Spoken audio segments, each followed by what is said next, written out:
the studio, we're going to be talking with Kathleen Noble, who is in charge of volunteer services, and we're going to be finding out a little bit more about how to report volunteer hours and something about the way they're going to honor some volunteers. Kathleen, thank you. Thank you. So we like to say thank you to our volunteers. We have such a robust volunteer group here, and April is actually National Volunteer Week. Oh. So that is the perfect time to show our appreciation, and we do that in a variety of ways.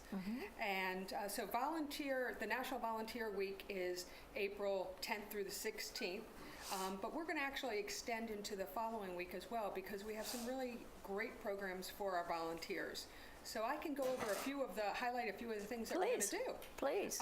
So on Monday, April 11th, we're going to honor some of our hospice volunteers. That's a very unique group of volunteers. Oh, yes. They go through special training. They are people that, like all of our volunteers, really give from their hearts, and they support our residents at the end of life. And it's a very unique group of individuals. So what we're going to be doing for them is we're going to be having a special luncheon and honoring them at the luncheon. So that is just for the hospice volunteers.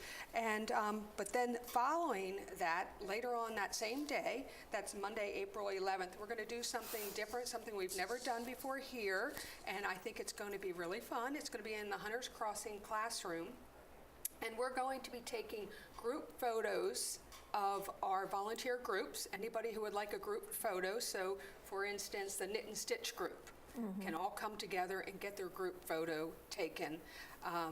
Treasure Chest can come and get a group photo taken. And as well, we're going to be taking individual pictures. So that's going to be a great time. We're going to have some refreshments there, and just a time to kind of gather to kick off the week and to get those photos, because as you know, we like to use them on Channel 6 and many other places throughout the campus. I think it's great community resources when you go through the bulletin boards. Oftentimes I see people stopping and looking at all the photos that they have from the events that they just held. So those are fun. It brings a smile to your face. So we're going to be doing that. And what time is that on the 11th? Sure. So it is from 3 to 5 at Hunters Crossing Conference Center. And I'm going to be sending out a lot of information with the flyers and invitations to all these events, so people don't have to feel like they have to write everything down today.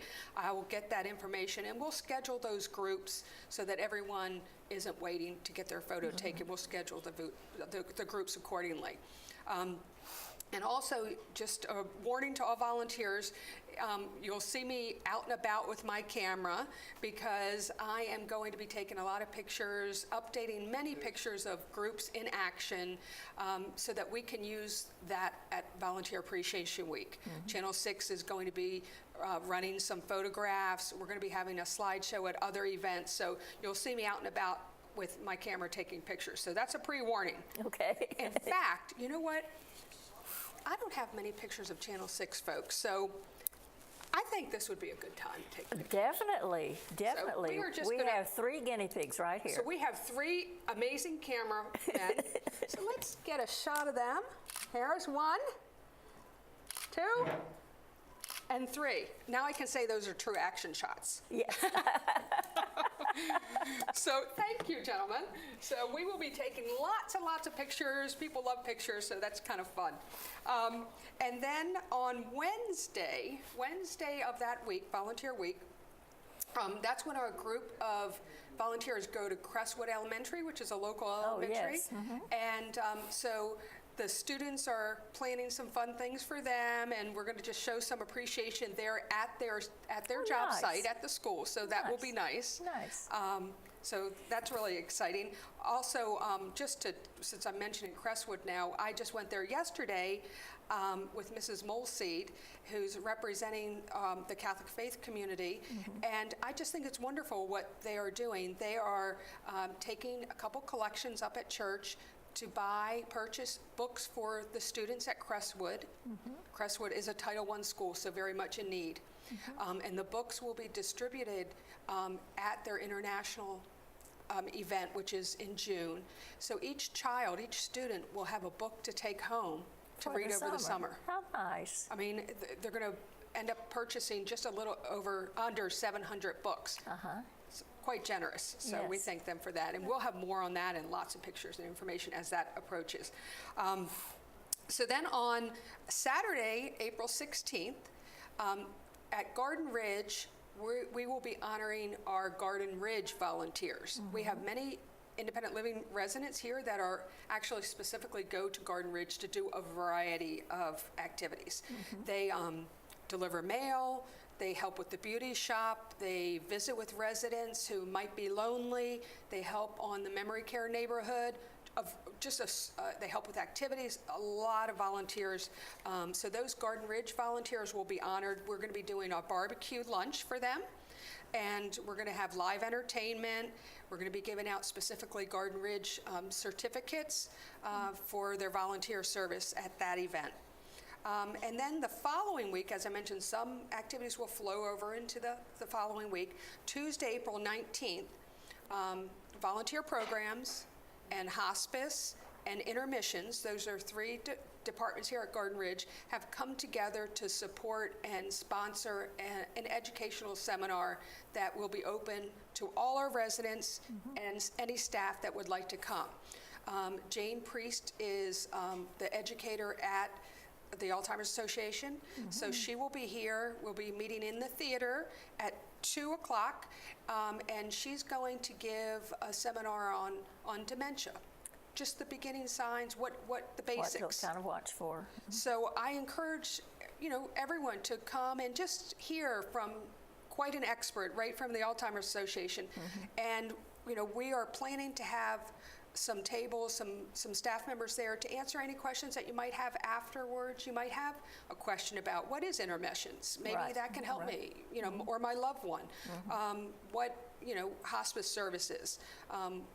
Oftentimes people that receive hospice service, their number one diagnosis tends to be Alzheimer's. So, Yes, yes. Hospice services here on campus can help tremendously. So we're hoping that that will be well attended. We're very lucky to have such experts here Yes, ready yes. and willing to answer any questions. Yes.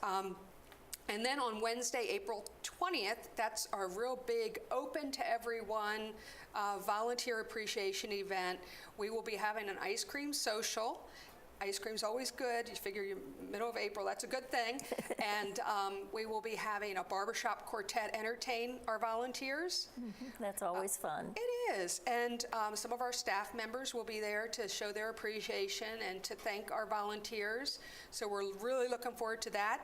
That's April 20th at Hunters Crossing Conference Center at 2 o'clock. Again, open to all our volunteers, so we encourage volunteers to come in and enjoy. I think it'll be a great time. Main thing we want to say is we want to say thank you, not just Volunteer Appreciation Week, Yeah. but always. Volunteers give so much of their time, and it's just amazing. Yesterday I was with the pet visitors volunteers, yes. and they went around in Garden Ridge, and it was just really beautiful to see the residents responding to animals, and just that 3 to 5 minutes of just petting this nice soft dog. And one of the residents just said, I just really look forward to this each week. They come once a week. So, we don't often hear about all these things that are happening, and they are happening. So we want to spotlight, we want to say thank you. That's wonderful. And talking about spotlighting and saying thank you, one of the ways that help us is to track hours, to know what people are doing, and Yes. to have these hours reported. Someone came to my office yesterday and said, can you explain why we report hours?